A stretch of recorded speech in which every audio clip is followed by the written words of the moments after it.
Hello and welcome to the Tyre Straights Podcast, the most questionable podcast in terms of wheel knowledge, hosted by us two. I am Doots. And I am Scobbert.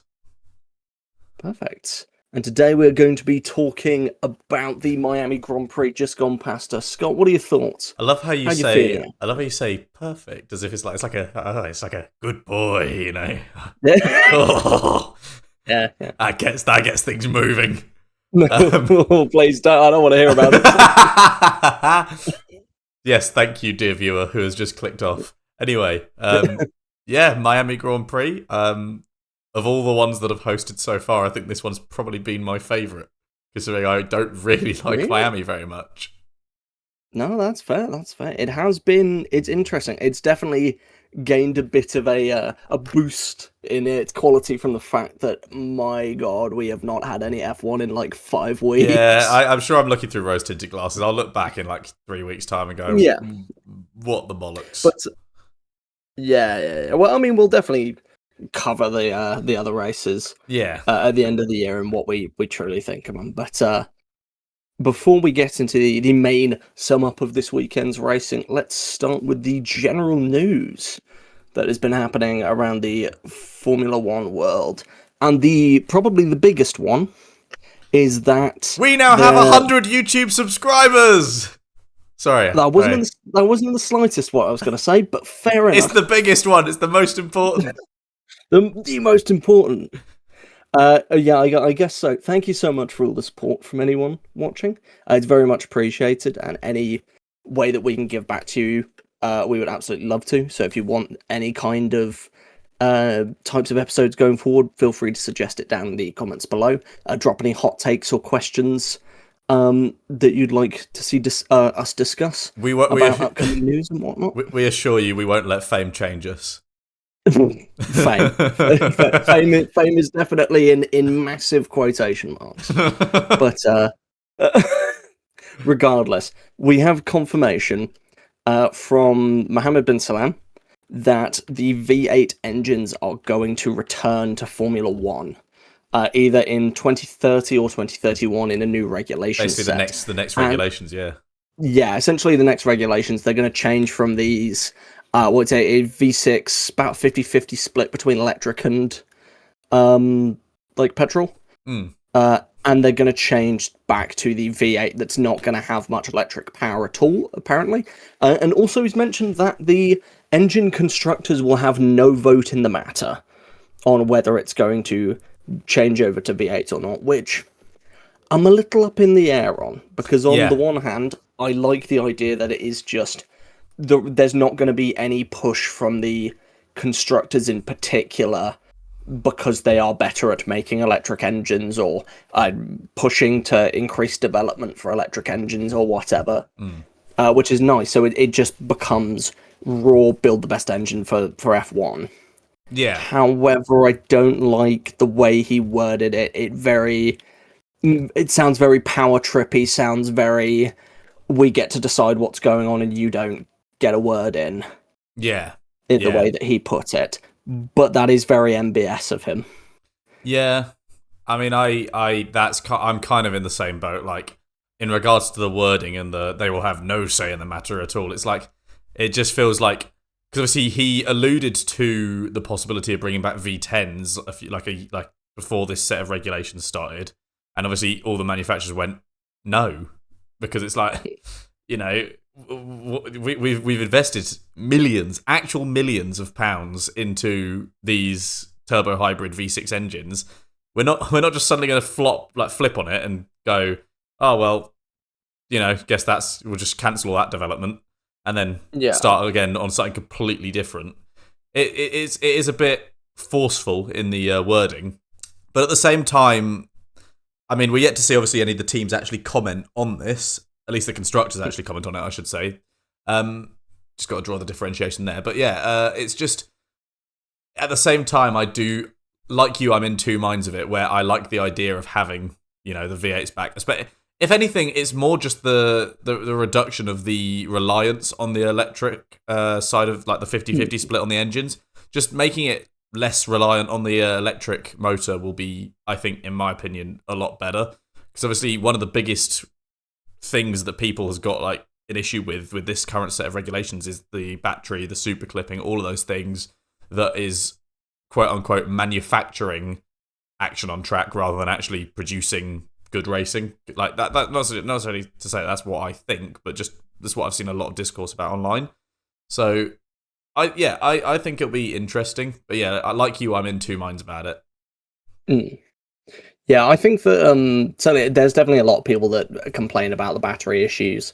And I'm not too against this current regulation. There's a lot of people that are very, it's awful and we need to go back to how things previously were. And it's like, it's fine. Like, give it a bit of time. We've had 4 races. But what I will say is there's definitely a lot of times where you think a really good overtake has happened. And then you realise that the person who just overtook burnt all of their battery, and so the person behind just sails on past. That's nothing's been accomplished. That's my biggest issue with it. It is. I can, while I'm not 100% on the point of view, I can definitely see where people who say quote unquote manufactured overtakes come from. Yeah. The only other one is kind of should be lumped in with the main race, but I guess we will bring it in here news-wise, which is upgrades for the teams, obviously.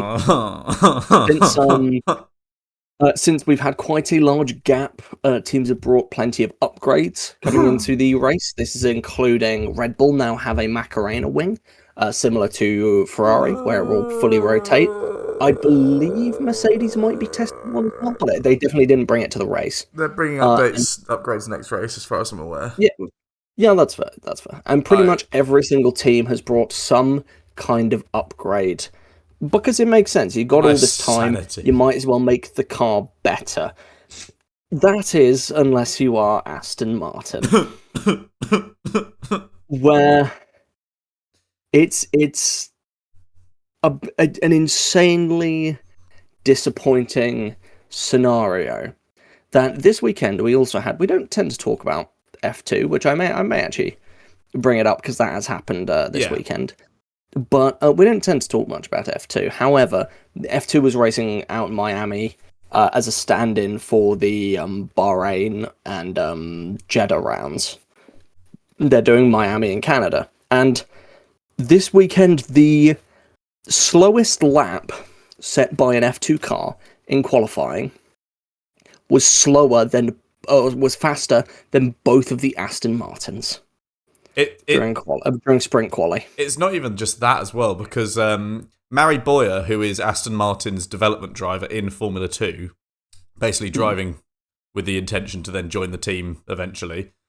Yeah. He obviously, his car was faster than both Aston Martins, which meant that the fastest Aston Martin driver on Friday, when it was sprint qualifying and Formula 2 qualifying, was not even a Formula 1 driver.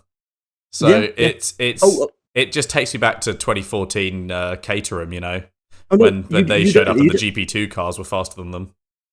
It's literally it's even worse than that, because their qualifying laps for the sprint qualifying was slower than the slowest F2 laps. Well, yeah. For their qualifying. So if Aston Martin took part in the F2 qualifying, they would be last.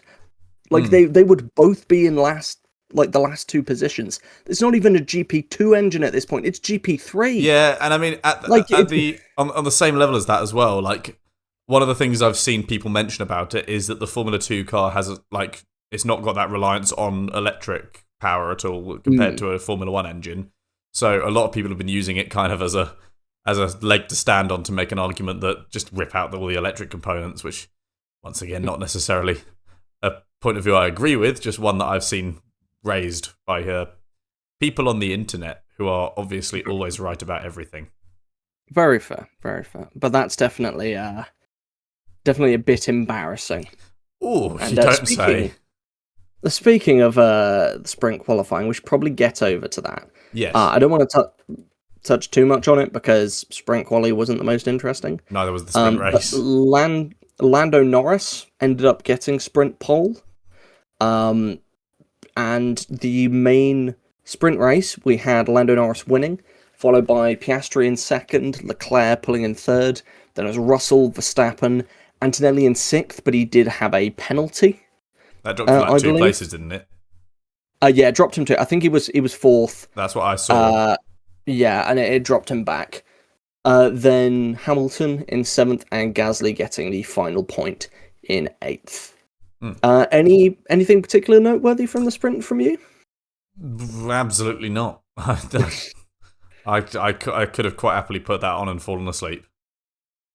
That is very fair. It was kind of a bit nothing. Yeah, it's just nothing of note actually happened. The only thing I would say of note that happened is it was another horrendous start from Antonelli. Yeah. Like, he started second on the grid and just dropped like a stone. Like, I'm pretty sure he was all the way back into like ninth on the first lap, and then had to climb his way back up. And it was just like it's so strange that that's the one thing he's done poorly so far this year. Everything else, he's had some like fantastic pace, pretty good racecraft on the whole. But that is like the one thing that's really getting to him. It's kind of like Norris last year, where he's struggling so much with the starts. But it's actually kind of a bit of an odd one, because I remember last year everyone was ribbing Norris for how bad his starts were, but he'd never pull it back. Whereas so far Antonelli kind of has. He didn't in the sprint. It was too short. Wasn't enough strategy. I think that a sprint around Miami is a bit silly. It's not, considering one of the biggest, and not to spoil anything, but we've already done an episode on ranking the tracks, as well as an episode on our thoughts on the sprint races. Miami is a track that has one definite, maybe two actual overtaking like places on the track. It just doesn't. A sprint race is meant to be this intense, fast-paced kind of. Who's it going to be? There's no need to pit or anything. It's just the packs all together. They're all just battling away for however it was 17 laps, something like that. Like 19 laps, something in that ballpark. Yeah, something in that ballpark. But you know what I mean? It's like, and then nothing happens. It's just it doesn't sell the whole sprint thing at all very well, let alone Miami as a track. Yeah, I will say it was nice to have it back as the first race after a large gap. Yeah, like, it felt nice having that extra bit of racing to watch. But realistically, the sprint quali and the main sprint were quite dull. So it realistically, I'm looking at it now. Of the top, of the point scoring position, actually of the top 10 from quali to the actual sprint, it's the same people. There's just a couple of shuffled positions. The only major drop is Antonelli. Everyone else has moved by one spot or something. Right. It's just very little happened. It was just kind of Lando went off into the distance as much as he could. Oscar kind of built a gap on Leclerc. Leclerc built a gap on Russell. And then there was the fight between Russell and Antonelli, but that's kind of it. Yeah. Yeah. I mean, I really have very little to say about the sprint. Like I said, they're not a lot really happened of note. So it's definitely not necessarily one to forget, because nothing bad happened, but at the same time, it's not one worth remembering. I mean, it's definitely one to forget, because there were you will forget. Exactly. That's why I say one to forget, not because someone died, but no, it was horrendous. Someone exploded. Oh, it's like when we said, what was it? Pierre Gasly fucking dies in one of the episodes. Yeah, I swear we said something like that. So we've said before about one of the Alpines just exploding on track. I think so. As a wild prediction. Not exactly incredibly far outside of the realms of possibility after the Miami Grand Prix. Yeah, if we're looking at Alpine. Very brief look at the sprint. Wasn't the most interesting, but we go to the main Grand Prix. Yes. Let's start off with the qualifying. It was Antonelli on pole, followed up by Verstappen joining him on the front row. And then we had the main race, well, I will say qualifying also wasn't much of an interest. But before we got into the main race, actually, I do want to talk about qualifying. I'm jumping a little bit further forward by accident, but they've done tweaks to the regulations for qualifying. Did you end up watching the qualifying? I didn't end up watching the qualifying, but I know roughly where you're going with this. What I'm trying to say is because they've made tweaks that are meant to improve qualifying, because there's been lots of complaints as that's the big session that's just not fun to watch. I would say it has been a bit of an improvement. It was much tighter up the top, and it was actually quite interesting to see the top drivers put their laps and everything like that. Yeah. Until the final runs, for whatever reason, and I don't know if it was a regulation thing or if it was just the wind picking up at the circuit. But all of the fast laps that people set were their first ones of Q3. So they set the fast laps, and it's like, okay, wait, cool down, go out for the second one, and then storm it, and those will be the pole laps. And it's like, no one was improving, which was kind of a bit of an anticlimax. Yeah. But everyone returns to the pits, new set of tyres, everyone's ready to review what they did right, what they did wrong. They come back out, none of them were faster. Yeah. And on the whole, it was it's better than it has been before, but it's still a bit bland, I'd say myself. I hope that it improves ahead of the next few races. So yeah, makes qualifying a little bit more worth watching. Yeah.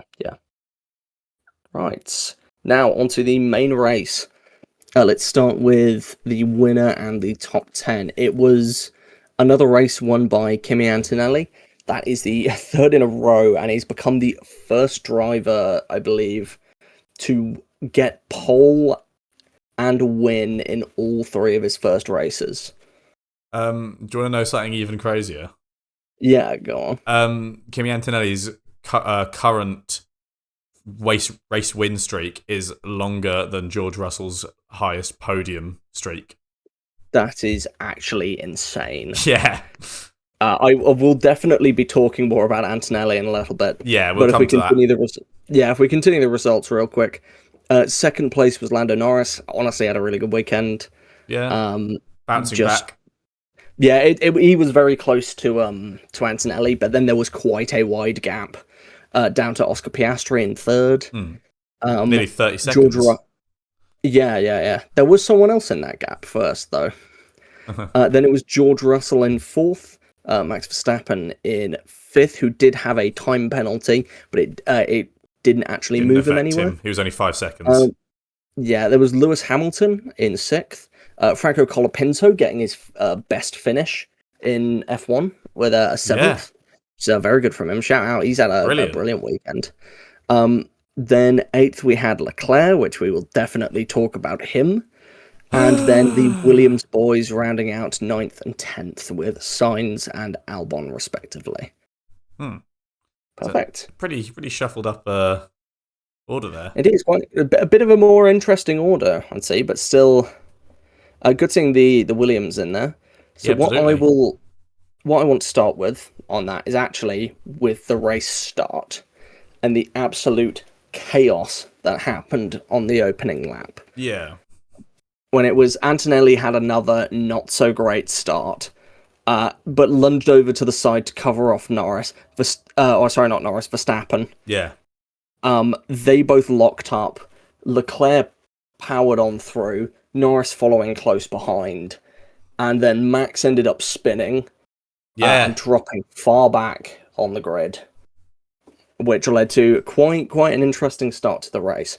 It was a fair bit of chaos, bunch of wheel banging, until everything straightened out. And I just want to kind of question, that's not something I think we've seen at Miami yet. I don't think we've quite seen that chaotic a start. That's one of the reasons why I think this is definitely my favourite of the Miami Grand Prix we've seen. Because as much as Miami is not a circuit I think very highly of at all, the race start sort of had me raising eyebrows, Because you had probably even worse than the sprint start, Antonelli's start.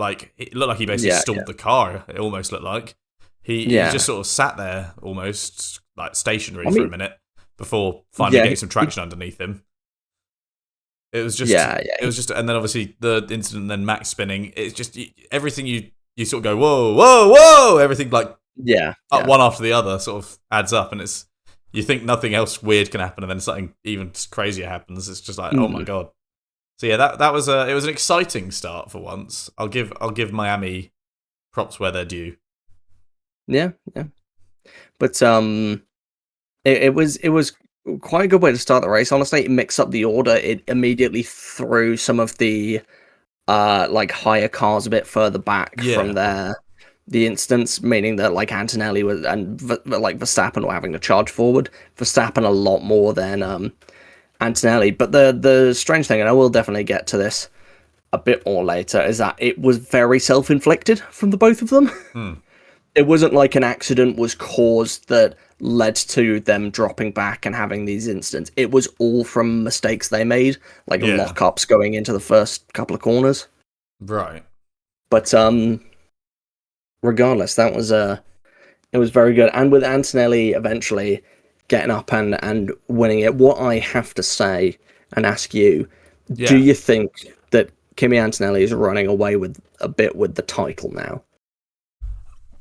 He's definitely sort of putting a very early bid on it. You know, he's trying to gate it off and give himself a nice buffer, which I think is perfect considering we know that some changes are coming later this year. Obviously, changes to the Mercedes powertrain, and you know with the engine regulations changing about fuel compression.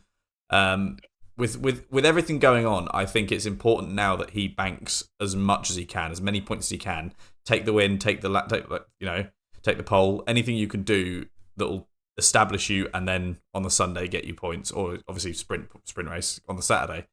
But no matter what, I think I don't want to say just yet that he's running away with it. Not that I can't see it being the case, but just with what I said the second ago about where he needs to be able to put his title bid in firmly, I think it's a case of he's the guy with a lot to prove and more to lose as well, should he, stumble at a point. And I think that's why it's really important that he is in fact building the gap that he's got now.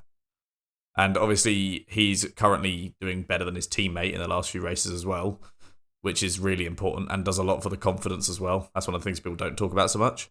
So the fact that he's able to prove the things he needs to prove and build that gap does seem to suggest that he's making that early bid and doing his best to then hold on to it afterwards. I mean, that's kind of the thing, is I'm not instantly going to say he is completely running away with the title, but the fact that we were all talking pre-season of like, if the Mercedes is good, this is Russell's championship. Russell's going to win it. It's definitely going to be Russell. There's no way anyone but Russell is going to take this. And all of a sudden, with 4 races in, 3 of them have been won by Antonelli. He has been on the podium every single race. George has only had 2 podiums. And he's so calm and collected about it. The way he's driving, the way he's acting, it's incredibly impressive. And Russell, the guy we all thought was gonna, run away with the championship. After round 1, we were all bidding on Russell. He's all flustered. He's all up in arms. Like you listen to him on the radio. He's not happy. I think it is getting to him. Not only it's definitely not to say like the whole age thing as well, but to be outperformed by a kid in his second season who is, you've been watching racing for longer than he's been alive. That's a crazy, thing to think about. Like it's 100% getting to him. The idea that for years and years you were Mercedes golden boy, the one who was gonna like take over after Hamilton left. You were the successor, They brought you in, put you in Williams. You had a couple of impressive moments in Williams. You get a chance in a Mercedes car. You nearly win your first race out before a puncture. And it's like, okay, this is and you get stuck in that Mercedes alongside Hamilton, and you easily have the legs on him for 2 of the 3 seasons that you're together. It's like, this is obviously someone who is going to have the pace when Merc get a good car. And then all of a sudden you're being shown up by someone who is in their second season in the sport and is 19. I was going to say, let's be real, you're getting shown up by a teenager. you're being shown up by a teenager, and it's becoming increasingly clear that he is now Toto's favorite. Yeah. So you got to think about what that's going to be doing to Russell's head. I wonder. I feel for the guy, you know. I do hope that obviously we do get, because with the current position that the Mercs are in, we'll get to this in a second, but I still think the Mercs are possibly, at least on their day, the fastest of the cars. At least for now. And we'll get to it, like I say. Yeah. But to be able to have an actual title battle between Russell and Antonelli would be very good, because I think a lot of people are getting rather bored of one driver running away with it. I mean, last year was obviously an improvement over the years before in terms of actual competition in the title battle. Whether or not it was actually a more entertaining season, you know, that's up for debate. But I think people are longing for a really close battle with a lot of, like, you know, pearl clutching, oh my god moments. Yeah. For sure. Now, speaking of pearl clutching, oh my god moments, what on earth happened to Leclerc? Oh, my heart breaks. For those who haven't seen it, essentially, Leclerc was running in third for a good chunk of the back end of the race, and was on for another podium. Good solid points. He was clear of Russell by some way. Yeah, he was decently clear of Russell, and he had Piastri catching him behind. And eventually a battle was going to happen because Leclerc's tyres were falling off a bit. Yeah. And so eventually Piastri catches up. There's a short battle. It's fairly clean. Piastri overtakes him, goes a little bit forward, and all of a sudden Leclerc spins and hits the wall on the final lap of the race. And what he's then broken the suspension, like the it's over the suspension or the steering arm. There's some damage to it, and that's obvious immediately because his car is not turning properly. And and you look at the gap between him and Russell, and it's like 5 seconds, 4 seconds, 3 seconds, and you just every know time it updates. That's it. He's lost, and he dropped all the way down in the race. In that final lap with that incident, he dropped down to 6th. Yeah, and you just like, that's so horrendous. And then after the race, but wait, there's more. You find out that because technically he was driving his car in an unsafe position, and the fact that while doing this, he cut multiple corners on attempts to hold position, it meant that he ended up receiving a 20-second time penalty and dropped down to 8th, which was just painful. It was so horrific to watch, and I just don't know where it went wrong. Like, whether it was just like a pure mistake on the spin into the wall, or if there was an actual issue with the tires. Like, I have no idea. Yeah. But do you have any insight on it? Just that I'm on suicide watch. Like, it genuinely hurt to see. After, like you say, he was running a pretty good race. He was having a battle with Oscar. He was able to keep it relatively clean. You know, he was running third for most of the race.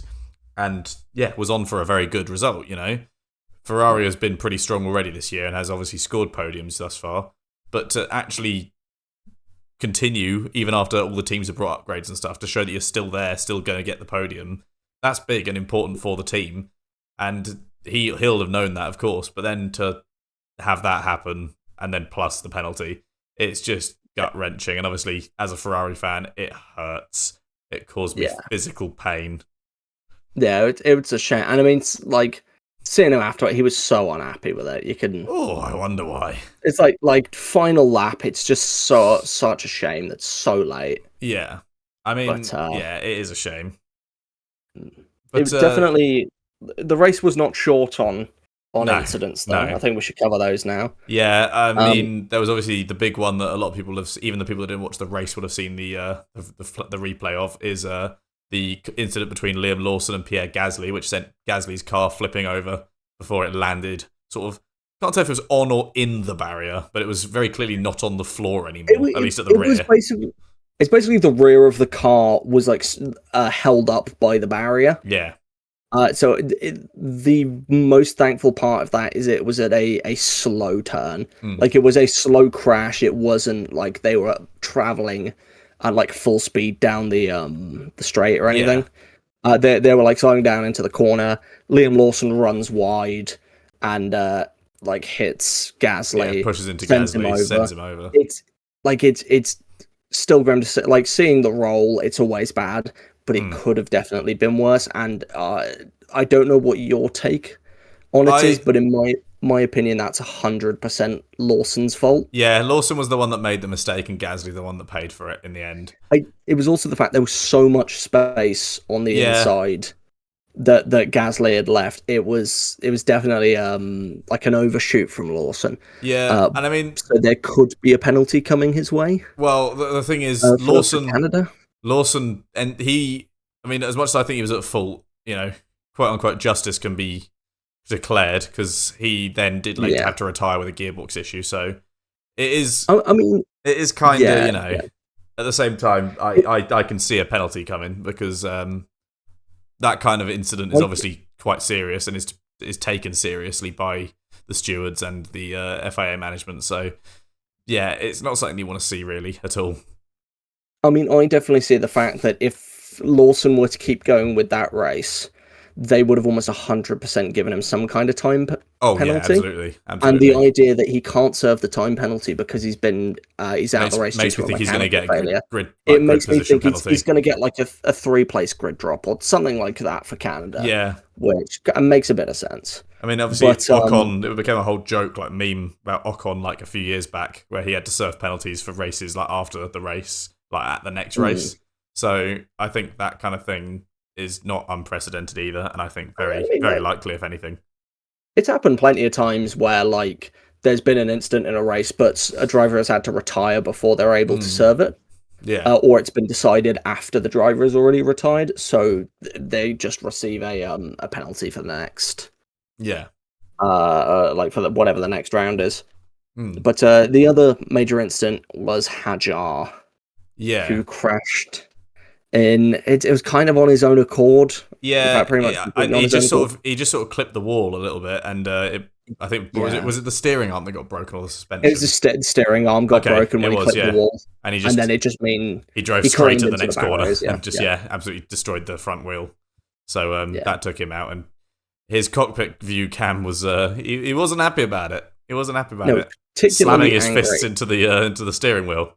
It had been a very bad race for Hadjar, having been disqualified from qualifying for an issue with his car that was not his fault in the slightest. Yeah, and then crashing out of the main race in only 4 laps. It's not gone well for him. No, let's hope that he can put it together. I'm hoping he can turn it around, but certainly his tenure at Red Bull has not been. After the first race, it's not been anything too spectacular. The first race was good. Really. I was about to say before you fixed it, your statement. But yeah, the first race was good, but after since it's just not been what I mean. It's what a lot of people were expecting though, with Hadjar obviously putting up against Max Verstappen as well. I feel like the points the points standings are not going to be reflective of it. It wasn't first race, sorry. It's China I was thinking of. First race, he had the mechanical retirement. Oh, yes, of course. His engine caught fire or whatever. Yeah, he had to pull over. It was like a coolant issue or something. Yeah. You're right. When you're right, you're right. But he had a good race in China, but other than that, like Miami, he was doing well in Oz as well before the retirement. And then Japan was kind of Miami has been pretty dreadful for him.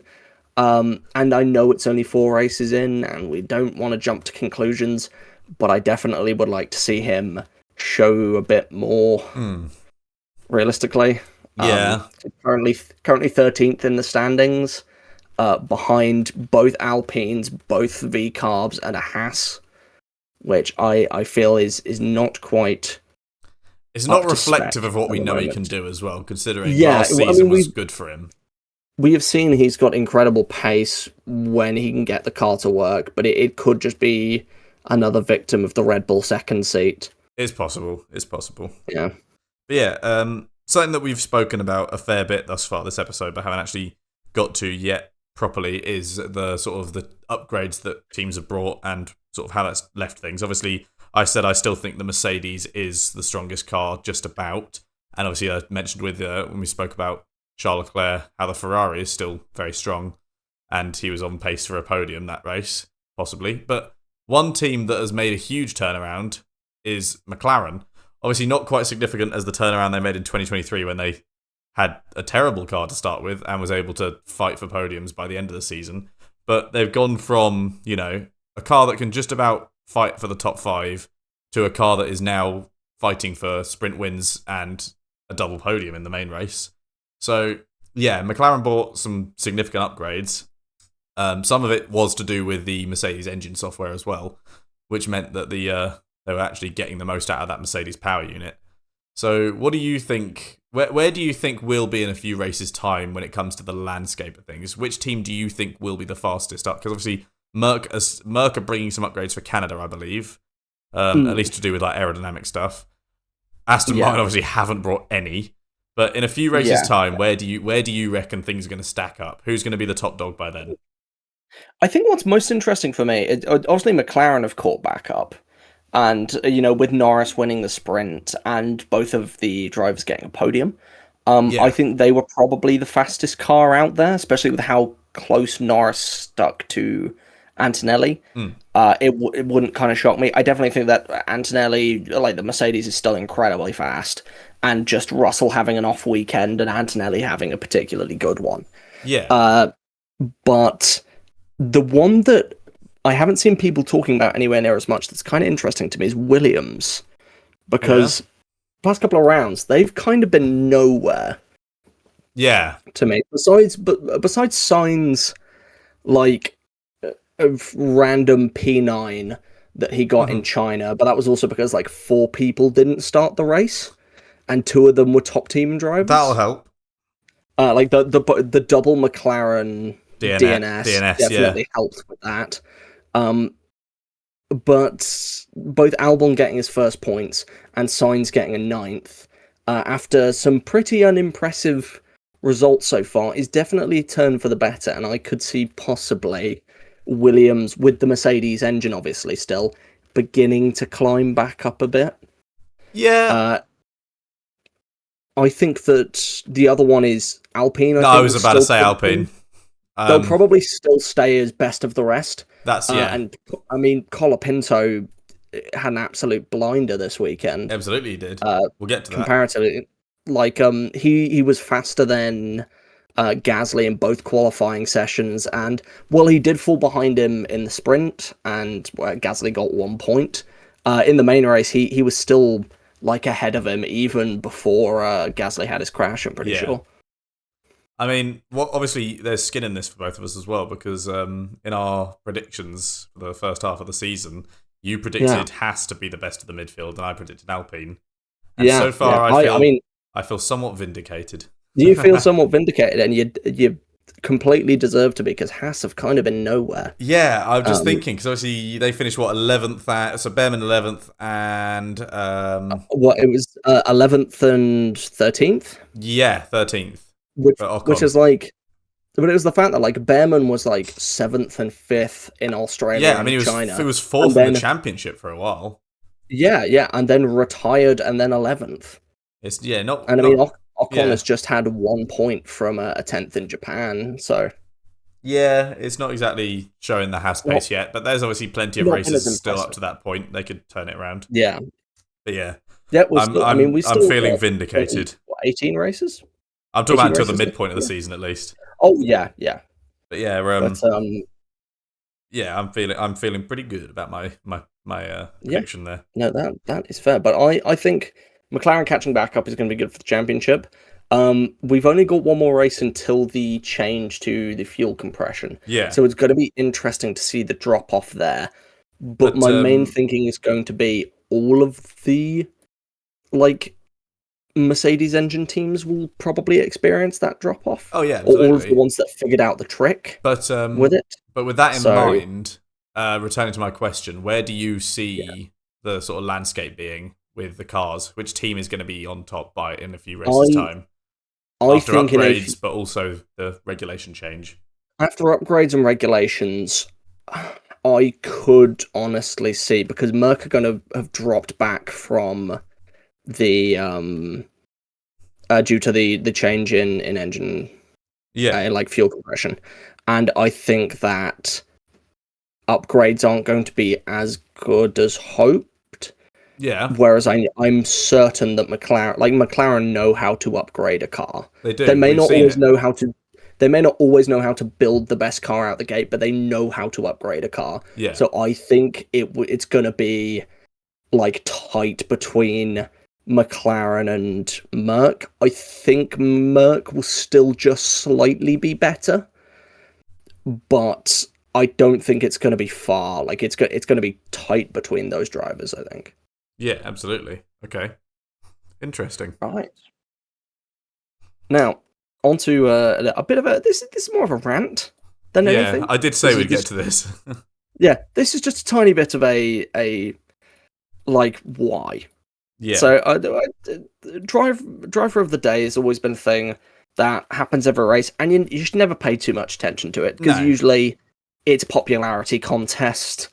People will generally pick someone who deserves it, but there's a couple of times when it's just like not the case, and something, it's just like whoever people like that's near the top. Yeah, for those who don't know, driver of the day is a fan vote. So during the race broadcast, at any point, especially towards the end, you can vote for who your driver of the day is, who you think has done the best, and then the driver with the highest percentage of vote share, at the end of it, is declared driver of the day.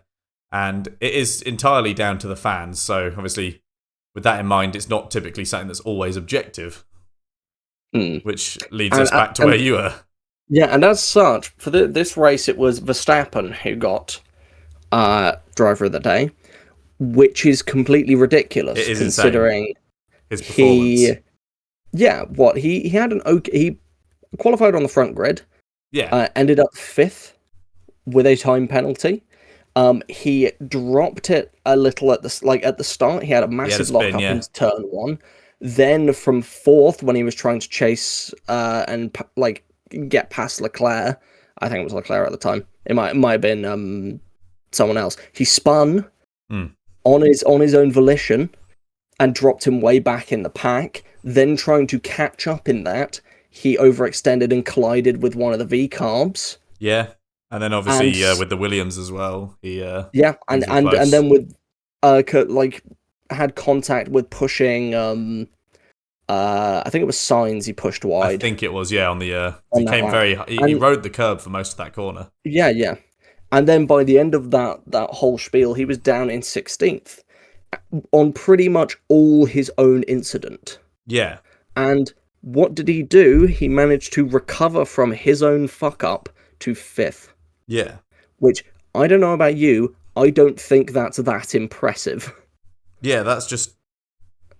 I think managing to start in a good position, fuck it up, and then somewhat fix your mistake is maybe not the best. Like, it's maybe not the best performance of the weekend. No. When you've had people, like... I mean, obviously, props to be given, but it's compared to the drive that other drivers have had in the same amount of time. You look at someone like Piastri, like you say, starting 7th and finishing 3rd. Yeah. Or it's like you've lost 3 places. Or Colapinto. I know. I was going to let you bring it up. I knew you'd written it down. But yeah, exactly. He obviously P7, his best race finish to date, and obviously the best one for Alpine in a little while as well. Yeah.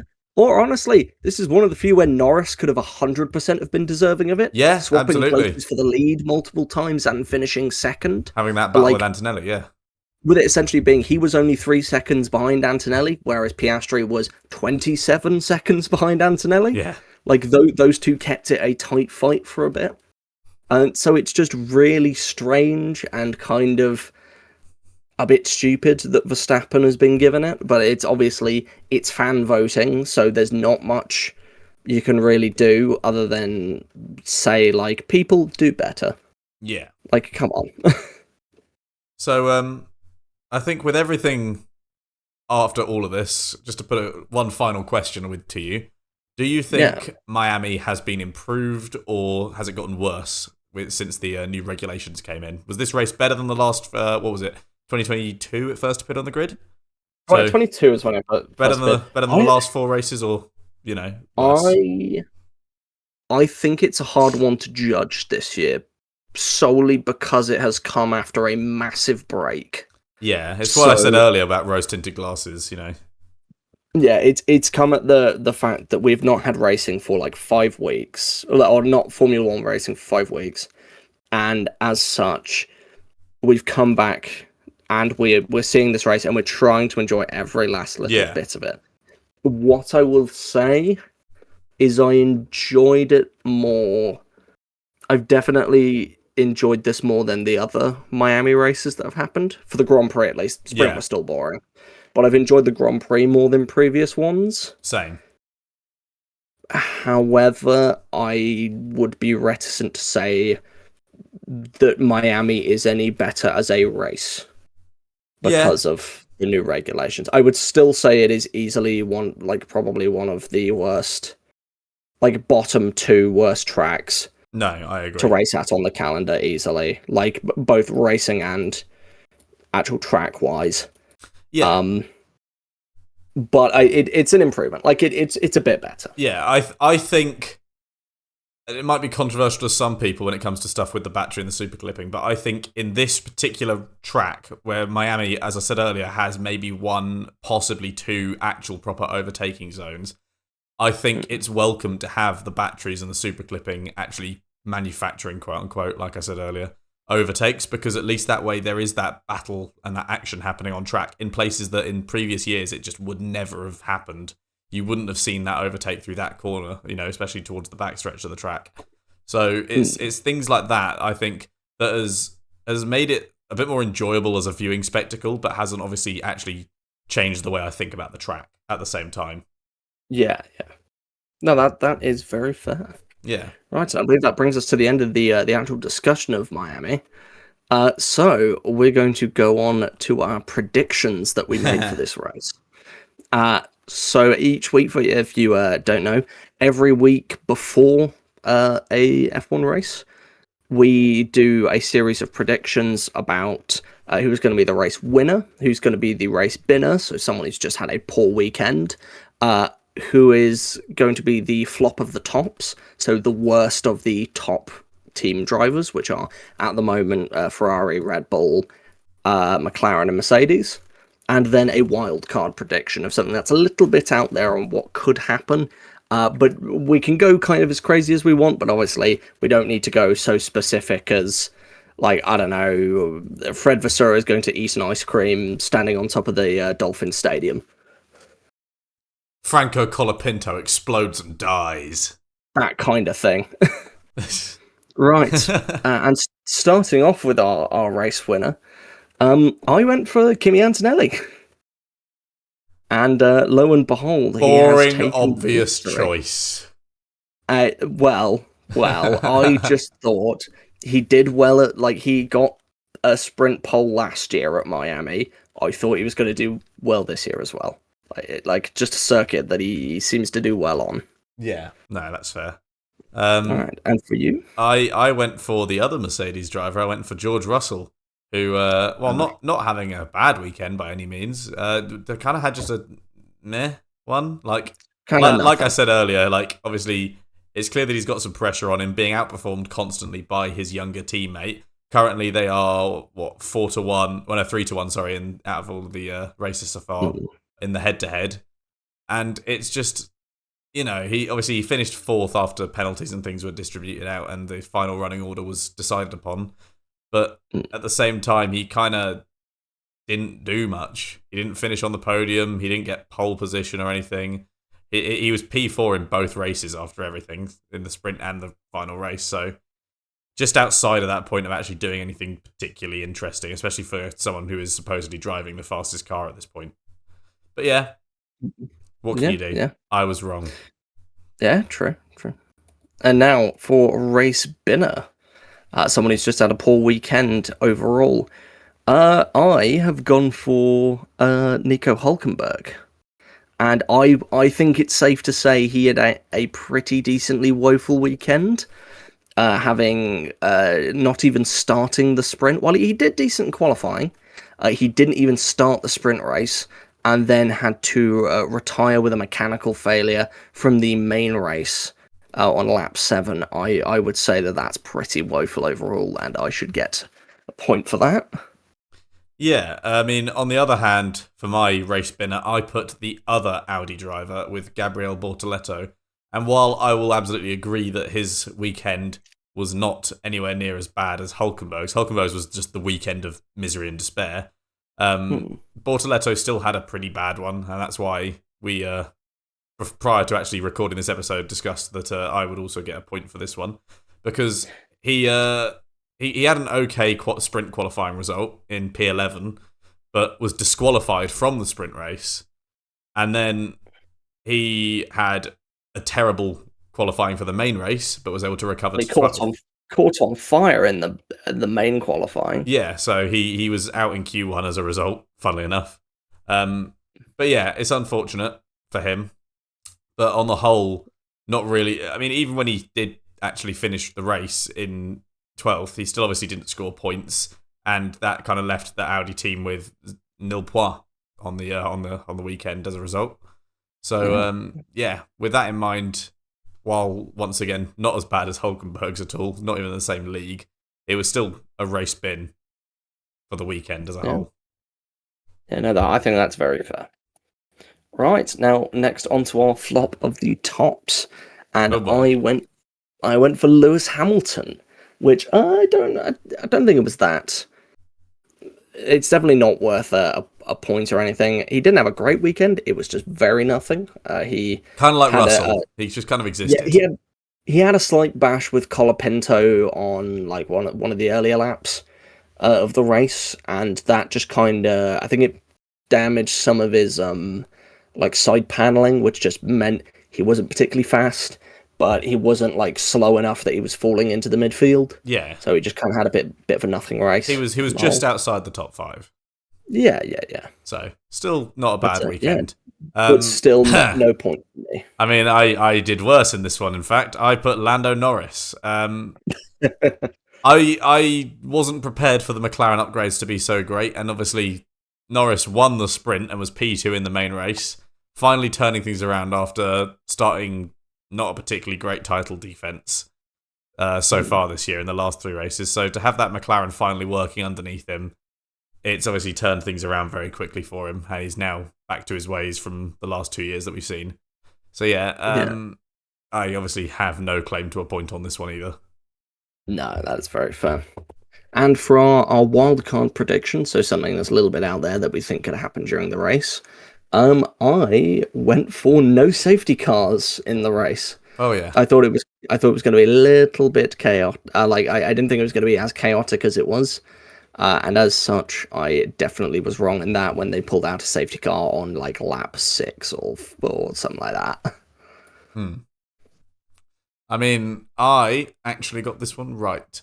I said for my prediction that there'd be only one Merc on the podium. Admittedly, obviously, those who were listening a few minutes ago, yeah, it would have been Russell, but I didn't specify that. So I, in fact, get a point. Yay! Indeed. That leaves us thus far on the predictions title battle in the Tyre Straights predictions. 5 points to you and 3.5 points to me.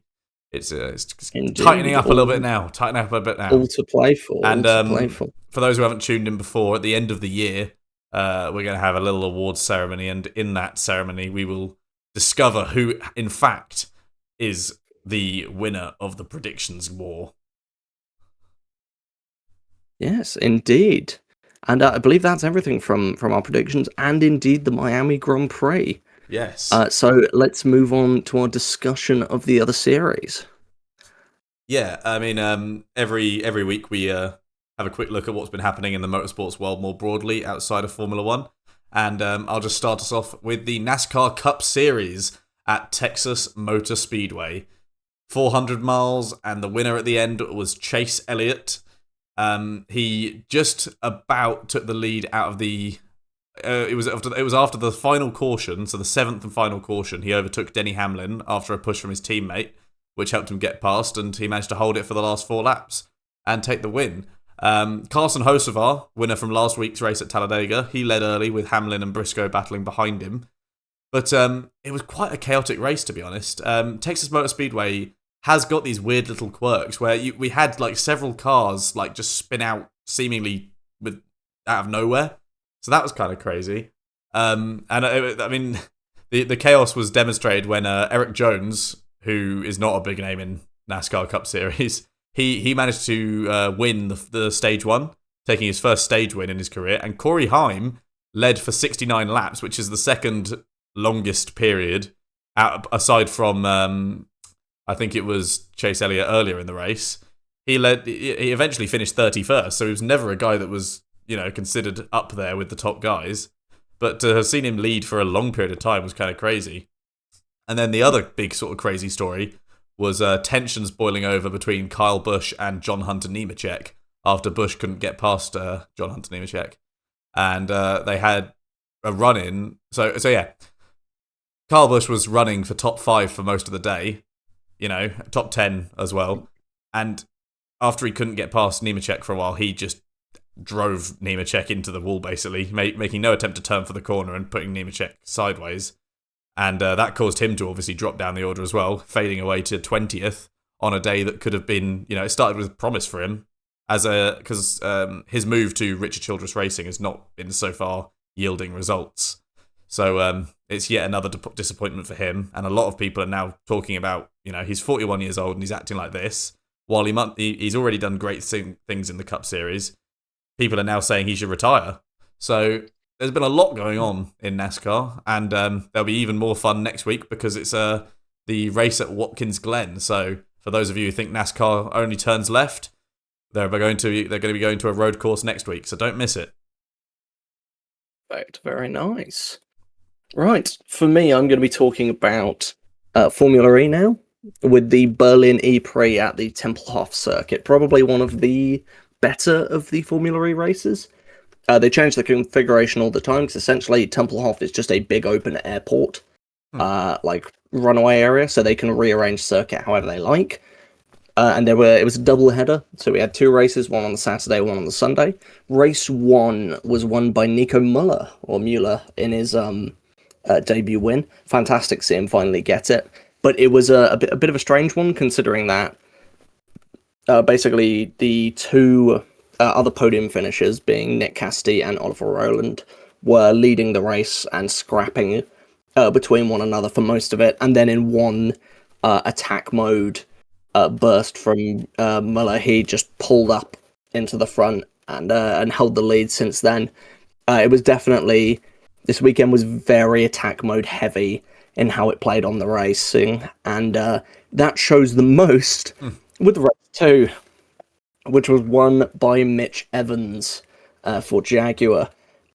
And there's not really any simple way to say this. Basically, he was in 18th on the grid, and in one attack mode, 6-minute attack mode, so slightly longer duration than standard, he went from P18 to the lead of the race and held it and won, as he basically spent the early parts of the race conserving battery. A collision between Nick Cassidy and Nick de Vries took them out from challenging up at the front, so he was basically at the dead last part of the field. And with the conserved battery, meaning he had extra power to burn, and the attack mode, which means he gets a boost in power, he just went for it.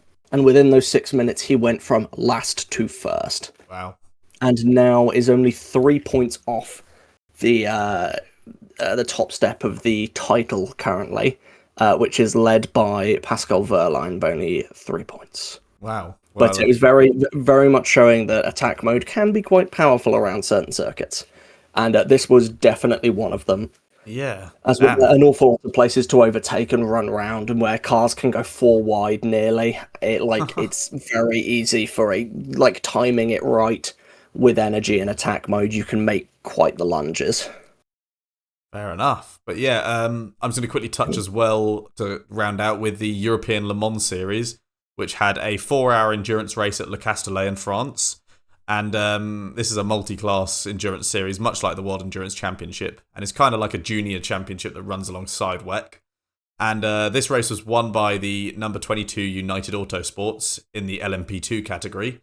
the number 27 Nielsen Racing LMP2 car took the nod in the Pro-Am division, which basically sees professional drivers lined up with or partnered up with amateur racers, Sunday driver, gentleman driver type people.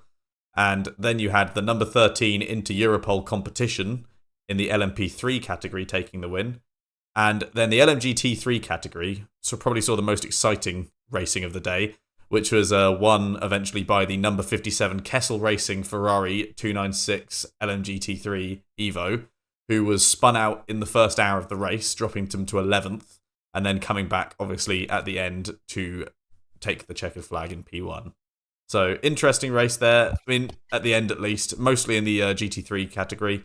Hopefully the next race will be a little bit more exciting, and that, I believe, is at Imola in about 2 months' time. Yeah, it is Imola. Yeah, 57 days, I think it is. So, yeah, looking forward to that, and definitely one to keep an eye on, even just at a sort of a brief cursory glance. Yeah, for sure. All right, I believe that is everything we've got to talk about, other series-wise as well. Yes. So that kind of brings everything all to a close with the episode. Final thoughts on Miami as the weekend on a whole? Not really. No, I'm satisfied that I've said my piece for this week, and I can go Fair back enough. into hibernation until next week. Yeah, we've got 2 weeks until Canada. Yes. Which should be a decent race. It's been all right the past couple of years.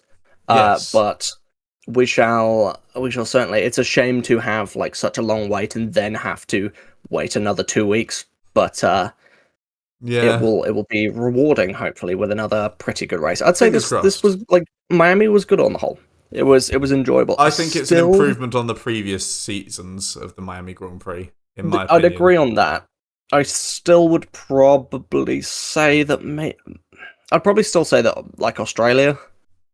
I think that's probably the best race of the season so far. I think as well. But it's like Miami definitely second. Like it's been good. It's been good to see. But I think that's all from us this week. Next week we're going to be doing a discussion on circuits that should return to the F1 calendar. This is either going to be... we're also going to include some other circuits for other race series, but it's mainly going to be focused on tracks that we either used to race at on the F1 calendar and need to be brought back, or tracks that we think should be brought to the F1 calendar that haven't been yet. Yes. If you have any input on that, if you think there are any tracks that we need to bring up, that we need to think about, please leave them in the comments this week's episode, or indeed message us on Instagram at Tyre Straights Podcast. We are still, as much as we are now in the big leagues, having surpassed 100 subscribers, we're still a relatively small podcast. We're able to read people's messages relatively regularly should they come in. So do feel free to get in touch with us and contribute, say your piece, state your case, and we'll talk about it in next week's episode. And speaking of which, if you've listened all the way through to this point in the episode, thank you so much for listening. Hopefully you've enjoyed, and hopefully we'll see you next week. Make sure to subscribe to us on YouTube if you haven't already. Follow us on Instagram and Spotify. Those should be linked in our channel page. They are indeed. And I believe that's it. Yes, so... Just thank you. Thank you so much for all the support. Thank you very much, and it's goodbye from me. And goodbye from me.